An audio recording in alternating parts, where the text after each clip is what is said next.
Good morning students. ఈరోజు మన ఈ వీడియోలో యాసిడ్స్ అండ్ బేసెస్ అనే లెసన్లో సాల్ట్స్ గురించి డిస్కస్ చేసుకుందాం అండి. ఈ సాల్ట్స్లో మనం ఏం తెలుసుకుంటామంటే bleaching powder, washing soda, baking soda, అలాగే ప్లాస్టర్ ఆఫ్ ప్యారిస్ గురించి మనం డిస్కస్ చేసుకుంటాం. ఓకే, సో ఇప్పుడు మనము సాల్ట్స్ గురించి డిస్కస్ చేద్దాం.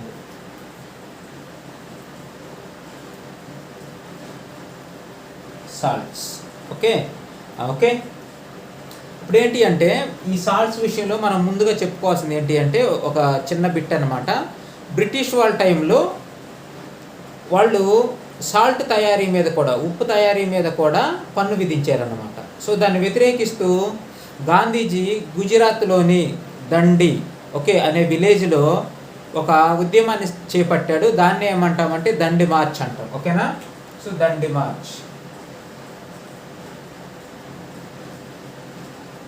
ఓకే, ఇదేమో అంత ఇంపార్టెంట్ బిట్ కాదు, కాకపోతే ఏంటంటే గుర్తు చేయాలి కదా, ఒకవేళ ఎగ్జామ్లో అడిగినా అడగచ్చు. ఓకే, సో గాంధీజీ ఉప్పు పైన వేసిన పన్నును వ్యతిరేకిస్తూ చేసిన ఉద్యమాన్ని ఏమంటాము అంటే దండి మార్చ్ అంటాము. దండి అనేది విలేజ్ నేము, ఇది గుజరాత్లో ఉంది. అయితే ఇప్పుడు మనం ఏంటి అంటే సో మనకి కామన్ సాల్ట్, కామన్ సాల్ట్ ఏంటి, NaCl. దీన్నే టేబుల్ సాల్ట్ అని కూడా అంటాము. రెగ్యులర్గా మన ఇళ్లలో వాడుకునే సాల్ట్ అనమాట కామన్ సాల్ట్. ఈ కామన్ సాల్ట్ సోడియం క్లోరైడ్ NaClలో మనం క్లోరిన్ని సపరేట్ చేసుకొని ఈ క్లోరిన్ని మనము డిఫరెంట్ కెమికల్స్ తయారీలో యూజ్ చేస్తాం అన్నమాట. ఓకే, సోడియం క్లోరైడ్లో ఉన్న క్లోరిన్ని మనం సపరేట్ చేసుకొని ఆ క్లోరిన్ ఉపయోగించి డిఫరెంట్ టైప్స్ ఆఫ్ కెమికల్స్ని మనం తయారు చేస్తాము. ఓకే, ఆ కెమికల్స్ ఏంటి అంటే bleaching powder, washing soda, baking soda. Okay, ఒకసారి చూద్దాం. మరి ఇక్కడ మనం తెలుసుకోవాల్సిన విషయం ఏంటి అంటే NaCl అనేది అయానిక్ బాండ్, అంటే చాలా స్ట్రాంగ్ బాండ్ అనమాట. సో ఈ సోడియంను మరియు క్లోరిన్ని సపరేట్ చేయటము చాలా కష్టమైన పని, స్ట్రాంగ్ బాండ్ కాబట్టి. మరి ఎలాగ దీన్ని సపరేట్ చేస్తాము అంటే సోడియం క్లోరైడ్ నుంచి క్లోరిన్ని సపరేట్ చేయడానికి మనం ఉపయోగించే ప్రాసెస్ ఏంటి అంటే ఎలక్ట్రాలిసిస్. ఏంటి అంటే ఎలక్ట్రాలిసిస్. ఈ ఎలక్ట్రాలిసిస్ కోసం మనం ఏం చేస్తామంటే ఒక బీకర్లో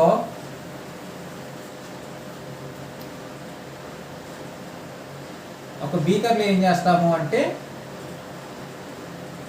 సోడియం క్లోరైడ్ సొల్యూషన్ తీసుకుంటాం, అంటే సాల్ట్ వాటర్ అన్నమాట. సోడియం క్లోరైడ్ సొల్యూషన్ తీసుకుంటాము. సో సోడియం క్లోరైడ్ సొల్యూషన్ దీన్ని ఏమంటాము అంటే బ్రైన్ సొల్యూషన్ అంటాం. సింపుల్గా చెప్పాలంటే ఉప్పు నీళ్ళనే ఏమంటామంటే బ్రైన్ సొల్యూషన్, లేదా సోడియం క్లోరైడ్ వాటర్ని ఏమంటామంటే, లేదా సోడియం క్లోరైడ్ సొల్యూషన్ ఏమంటామంటే బ్రైన్ సొల్యూషన్ అంటాం, అంటే సాల్ట్ వాటర్ అనమాట. సో దీంట్లో నుంచి మనం ఏం చేస్తాము అంటే ఎలక్ట్రిక్ కరెంట్ని పాస్ చేస్తాం.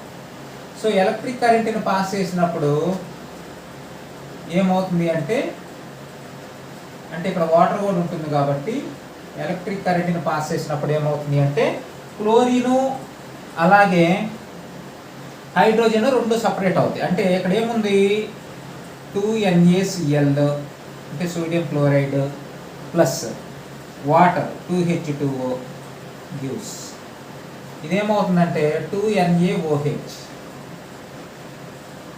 ప్లస్ Cl2 సపరేట్ అవుతుంది ప్లస్ H2 సపరేట్ అవుతుంది, హైడ్రోజన్ కూడా సపరేట్ అవుతుంది అన్నమాట.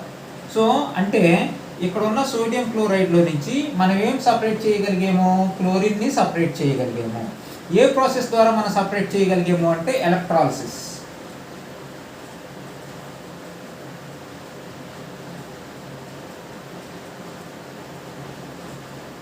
వాటర్లోకి ఎలక్ట్రిక్ కరెంట్ని పాస్ చేస్తే దానిని ఏమంటాము అంటే ఎలక్ట్రాలిసిస్ అంటాం. ఇక్కడ ఇంపార్టెంట్ పాయింట్ ఏంటి అంటే సో మన సోడియం క్లోరైడ్ని సపరేట్ చేసేటప్పుడు మనకి ఏమేమి ఫామ్ అవుతాయి అంటే సోడియం హైడ్రాక్సైడ్ ఫామ్ అవుతుంది. ఏం ఫామ్ అవుతుంది, సోడియం హైడ్రాక్సైడ్ ఫామ్ అవుతుంది. ఇది బేస్. క్లోరిన్ గ్యాస్ సపరేట్ అవుతుంది, హైడ్రోజన్ గ్యాస్ కూడా సపరేట్ అవుతుంది. ఇది ప్లస్ టర్మ్ అనుకో, అంటే ప్లస్ టెర్మినల్, ఇది మైనస్ టెర్మినల్. సో ఇక్కడ అడిగే క్వశ్చన్ ఏంటి అంటే క్లోరిన్ అనేది ఎక్కడ స్టోర్ అవుతుంది. సో క్లోరిన్ అనేది ఇక్కడ పాజిటివ్ టెర్మినల్ ఏమంటామంటే యానోడ్. పాజిటివ్ టెర్మినల్ ఏమంటాము, యానోడ్ అంటాము. చాలా ఇంపార్టెంట్. ఈ యానోడ్ దగ్గర క్లోరిన్ గ్యాస్ అనేది డిపాజిట్ అవుతుంది. యానోడ్ దగ్గర క్లోరిన్ గ్యాస్ అనేది డిపాజిట్ అవుతుంది. ఇక్కడ నెగిటివ్ ఉంటే దీన్ని ఏమంటాము అంటే క్యాథోడ్ అంటాం. నెగిటివ్ టెర్మినల్ ఏమంటాము క్యాథోడ్. ఈ క్యాథోడ్ దగ్గర హైడ్రోజన్ గ్యాస్ అనేది డిపాజిట్ అవుతుంది. క్యాథోడ్ దగ్గర హైడ్రోజన్ గ్యాస్ అనేది డిపాజిట్ అవుతుంది. చాలా చాలా చాలా ఇంపార్టెంట్ థింగ్ అనమాట. ఓకే, సోడియం క్లోరైడ్ని ఎలక్ట్రాలిసిస్ చేసేటప్పుడు ఏమేం ప్రోడక్ట్స్ వస్తాయి, సోడియం క్లోరైడ్ని సపరేట్ చేసేటప్పుడు సోడియం హైడ్రాక్సైడ్ వస్తుంది, అలాగే క్లోరిన్ వస్తుంది, అలాగే హైడ్రోజన్ కూడా వస్తుంది. ఇది ఒక ఇంపార్టెంట్ బిట్. మళ్ళీ దీంట్లో ఇంకొక బిట్ ఏంటంటే క్లోరిన్ అనేది ఎక్కడ డిపాజిట్ అవుతుంది, యానోడ్ దగ్గర డిపాజిట్ అవుతుంది. అలాగే హైడ్రోజన్ అనేది ఎక్కడ డిపాజిట్ అవుతుంది, హైడ్రోజన్ అనేది క్యాథోడ్ దగ్గర అంటే నెగిటివ్ టెర్మినల్ దగ్గర డిపాజిట్ అవుతుంది. ఈ విధంగా మనం సోడియం క్లోరైడ్లో నుంచి క్లోరిన్ని సపరేట్ చేసుకొని మనం ఏం చేస్తాము అంటే మనకు కావాల్సినటువంటి కెమికల్స్ని మనము తయారు చేసుకుంటాము. ఓకే, అయితే క్లోరిన్ వల్ల ఉపయోగాలు ఏంటి? క్లోరిన్ వల్ల మనం ఏం తయారు చేస్తాము? Bleaching powder, baking soda, washing soda. అలాగే హైడ్రోజన్ వలన మనం ఏం తయారు చేస్తామంటే హైడ్రోజన్ని ఫ్యూయల్గా వాడతాము, లిక్విడ్ ఫ్యూయల్. రాకెట్స్లో కానీ అలాంటి వాటిలో లిక్విడ్ ఫ్యూయల్గా హైడ్రోజన్ని వాడతాము. అలాగే ఈ సోడియం హైడ్రాక్సైడ్ని దేనికి వాడతామంటే సోప్స్ తయారీలో, అలాగే పేపర్ ఇండస్ట్రీ తయారీలో, ఓకేనా, ఇలాంటి వాటిలో సోడియం హైడ్రాక్సైడ్ని యూజ్ చేస్తాం అన్నమాట. ఇప్పుడు బ్లీచింగ్ పౌడర్ గురించి చూద్దాం.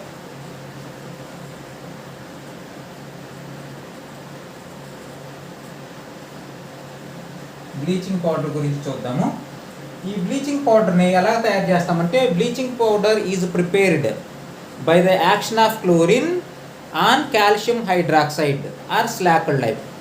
అంటే బ్లీచింగ్ పౌడర్ని తయారు చేసేటప్పుడు ఎలాగ తయారు చేస్తామంటే by passing chlorine gas into the slaked lime అంటే సున్నపు నీరు అనమాట. ఓకేనా, లేకుంటే సున్నంలోకి క్లోరిన్ గ్యాస్ని పంపించడం ద్వారా మనము బ్లీచింగ్ పౌడర్ని తయారు చేస్తాము. ఓకే, ఒకసారి చూద్దండి.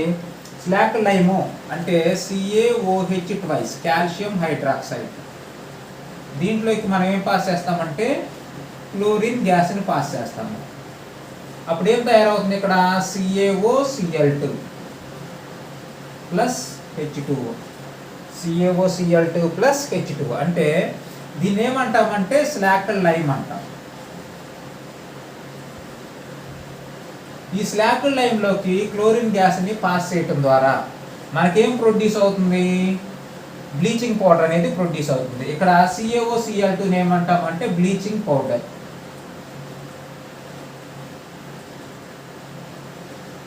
సో ఇంపార్టెంట్ బిట్, బ్లీచింగ్ పౌడర్కి కెమికల్ ఫార్ములా ఏంటి అని అడుగుతారు. ఏంటి బ్లీచింగ్ పౌడర్కి chemical formula? CaOCl2. Okay, so అది కెమికల్ ఫార్ములా అడుగుతాడు, లేదంటే ఈ ఈక్వేషన్ ఇచ్చి ఇక్కడ డాష్ అయినా పెడతాడు, ఆ డాష్ను మనం ఫిల్ చేయమంటాడు. ఓకే, ఈ విధంగా మనం బ్లీచింగ్ పౌడర్ని తయారు చేస్తాం. We can prepare bleaching powder by passing chlorine gas into slaked lime. Okay, ఈ విధంగా ప్రిపేర్ చేస్తాము. ఇప్పుడు బ్లీచింగ్ పౌడర్ వలన యూజెస్ ఏంటో చూద్దాము. చాలా చాలా ఇంపార్టెంట్. ఫస్ట్ యూజ్ ఏంటి అంటే to kill germs in drinking water. అంటే మనం తాగే వాటర్లో ఉన్నటువంటి జెమ్స్, క్రిములు కానీ ఏమన్నా ఉంటే వాటిని చంపటానికి బ్లీచింగ్ పౌడర్ను ఉపయోగిస్తాం. అలాగే సెకండ్ వన్ ఏంటి అంటే కాటన్ టెక్స్టైల్ ఇండస్ట్రీలో వాడతాం. తర్వాత వచ్చేసరికి ఆక్సిడైజింగ్ ఏజెంట్గా వాడతాం. దీన్ని వాడతాం. ఓకే, ఇవి బ్లీచింగ్ పౌడర్ వల్ల ఉపయోగాలు. To kill germs in drinking water, used in cotton and textile industry. అలాగే ఆక్సిడైజింగ్ ఏజెంట్గా కూడా బ్లీచింగ్ పౌడర్ని యూజ్ చేస్తాం. ఓకే, ఇప్పుడు మనము బేకింగ్ సోడా మరియు వాషింగ్ సోడా గురించి చూద్దాం. నా బేకింగ్ సోడా కెమికల్ ఫార్ములా ఏంటి అంటే NaHCO3, సోడియం హైడ్రోజన్ కార్బోనేట్. ఇది baking soda chemical formula. Okay, ఈ బేకింగ్ సోడాని మన సోడియం క్లోరైడ్ ఉపయోగించి తయారు చేస్తాము. అయితే ఈ బేకింగ్ సోడా వల్ల యూజెస్ ఏంటి అంటే it is used as antacid. Baking సోడాని మనం ఎలా ఉపయోగిస్తాము అంటే యాంటీ యాసిడ్గా ఉపయోగిస్తాము. యాంటీ యాసిడ్ అంటే ఏంటి? ఈనోలో కానీ ఓకేనా, ఇలాగా గ్యాస్ ట్రబుల్ ఉన్న వాటిని తగ్గించడానికి ఉపయోగించే మెడిసిన్స్లో బేకింగ్ సోడాని ఉపయోగిస్తారు. సో ఈ బేకింగ్ సోడా యాంటీ యాసిడ్ లాగా పనిచేసి మన స్టమక్లోకి వెళ్ళినప్పుడు ఎవరికైతే ఎసిడిటీ ఉందో వాళ్ళకి రిలీఫ్ని ఇస్తుంది అనమాట. కాబట్టి so baking soda used as an antacid. It is also used as fire extinguishers.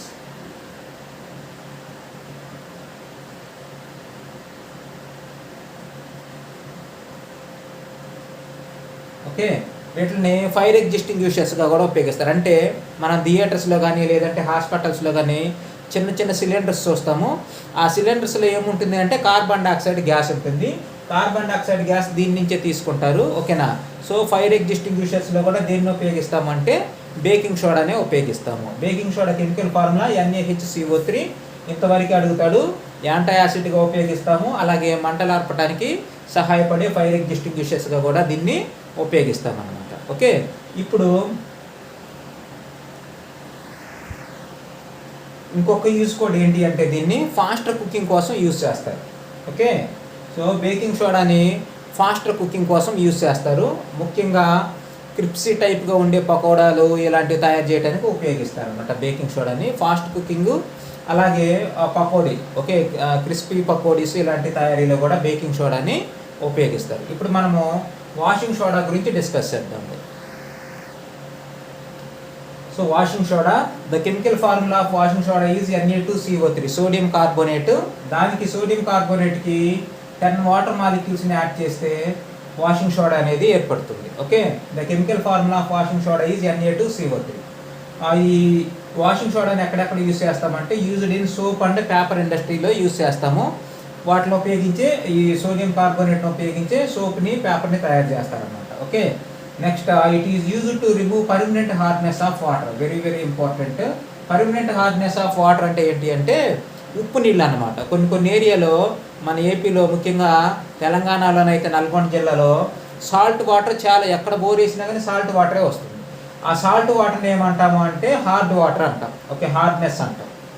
Okay, so ఆ హార్డ్నెస్ లేదా సాల్ట్నెస్ పోగొట్టడానికి ఏం ఉపయోగిస్తారు అంటే వాషింగ్ సోడా లేదా సోడియం కార్బోనేట్ను ఉపయోగిస్తారు. అలాగే ఈ వాషింగ్ సోడా అనేది మనకి క్లీనింగ్ ఏజెంట్ లాగా పనిచేస్తుంది అనమాట. ఓకేనా, వాష్రూమ్స్ కానీ ఇవన్నీ క్లీనింగ్లో, అలాగే కిచెన్లో కూడా కొన్ని కెమికల్స్ వాడుతూ ఉంటారు, లిక్విడ్స్. ఆ క్లీనింగ్ ఏజెంట్స్లో వాషింగ్ సోడాని ఉపయోగిస్తారు.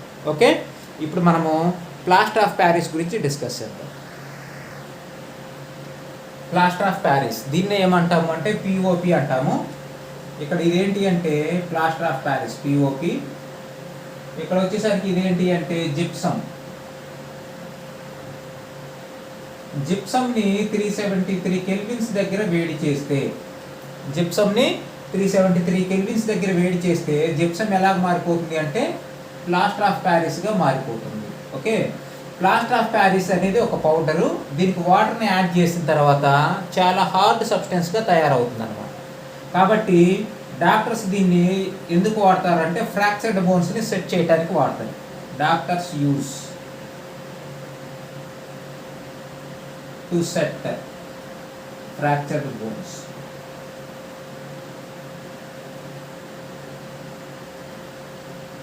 ఫ్రాక్చర్డ్ బోన్స్ని సెట్ చేయడానికి డాక్టర్స్ ప్లాస్టర్ ఆఫ్ ప్యారిస్ని ఉపయోగిస్తారనమాట. ఇక్కడ ఇంపార్టెంట్ బిట్లు ఏంటి అంటే what is the formula of plaster of Paris? CaSO4 ½ H2O. అంటే ఇక్కడ హాఫ్ వాటర్ మాలిక్యూల్ ఉంటుంది కానీ ఒక వాటర్ మాలిక్యూల్ని 2 POPలు పంచుకుంటాయి అన్నమాట. కాబట్టి so plaster of Paris chemical formula ఏంటి అంటే CaSO4 ½ H2O.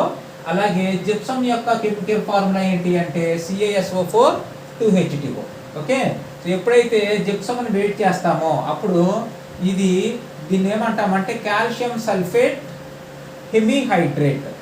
అంటే జిప్సమ్ని వేడి చేసిన తర్వాత ఇది ఇలా మారుతుంది ప్లాస్టర్ ఆఫ్ ప్యారిస్గా. ప్లాస్టర్ ఆఫ్ ప్యారిస్ని మనం ఏమంటాము అంటే కాల్షియం సల్ఫేట్,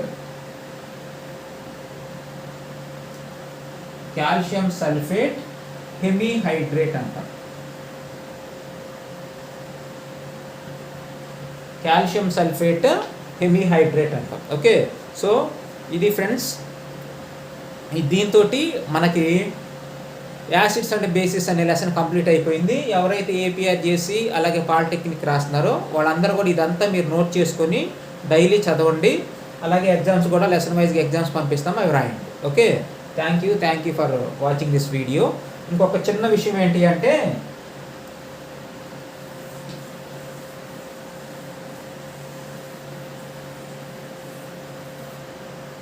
మనకు ప్లానెట్స్ ఉన్నాయి కదా, సోలార్ సిస్టంలో 7 ప్లానెట్స్ ఉన్నాయి. ఈ 7 ప్లానెట్స్లో వీనస్ అనే ప్లానెట్ మీద సల్ఫ్యూరిక్ యాసిడ్ H2SO4 చాలా ఇంపార్టెంట్. సల్ఫ్యూరిక్ యాసిడ్ అనేది white and yellow colour clouds రూపంలో ఉంటుందన్నమాట. వీనస్ ప్లానెట్ మీద sulphuric acid white and yellow clouds ఈ రూపంలో సల్ఫ్యూరిక్ యాసిడ్ అనేది వీనస్ అనే ప్లానెట్ మీద ప్రజెంట్ అయ్యింది. ఓకే, సో అలాగే కొంచెము మనకి న్యాచురల్ యాసిడ్స్ ఉన్నాయి. ఆ న్యాచురల్ యాసిడ్స్లో ఏ ఫ్రూట్లో లేదంటే ఏ సబ్స్టెన్స్లో ఏ యాసిడ్ ఉంటుంది అనే విషయాలు కూడా ఒకసారి చూద్దామండి. వెనిగర్లో ఏముంటుంది అంటే ఎసిటిక్ యాసిడ్ ఉంటుంది. నెక్స్ట్ లెసన్లో ఎసిటిక్ యాసిడ్ ఫార్ములా కూడా చెప్తాను. అలాగే ఆరెంజ్లో ఏముంటుంది అంటే సిట్రిక్ యాసిడ్ ఉంటుంది. టామరెండ్లో ఏముంటుంది అంటే టార్టాయిక్ యాసిడ్ ఉంటుంది. టమాటాలో ఏముంటుంది అంటే ఆక్జాలిక్ యాసిడ్ ఉంటుంది. అలాగే మిల్క్లో ఏముంటుంది అంటే మనందరికీ తెలిసిందే లాక్టిక్ యాసిడ్ ఉంటుంది. తర్వాత లెమన్లో సిట్రిక్ యాసిడ్ ఉంటుంది.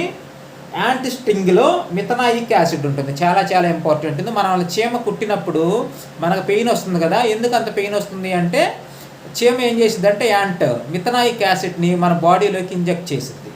అలాగే నెటల్ స్టింగ్ అంటే దురద గుండాకు అంటారు, మామూలుగా జిలాక్ అని కూడా అంటారు. దాన్ని తీసుకొచ్చి మన స్కిన్ మీద ఇలాగ అప్లై చేస్తే ఏమవుతుంది అంటే అక్కడ మంచి ఇచ్చింగ్ వస్తూ ఉంటుంది అనమాట. ఓకేనా, ఆ నెటల్ ప్లాంట్ కూడా మన బాడీలోకి ఏం ఇంజెక్ట్ చేస్తుంది అంటే మిథనాయిక్ యాసిడ్ని ఇంజెక్ట్ చేస్తుంది. చాలా చాలా ఇంపార్టెంట్. యాంటు అండ్ నెటల్ ప్లాంట్ ఈ రెండు మన బాడీలోకి దేన్ని ఇంజెక్ట్ చేస్తాయి అంటే మిథనాయిక్ యాసిడ్ని ఇంజెక్ట్ చేస్తాయి. Okay, thank you for watching this video.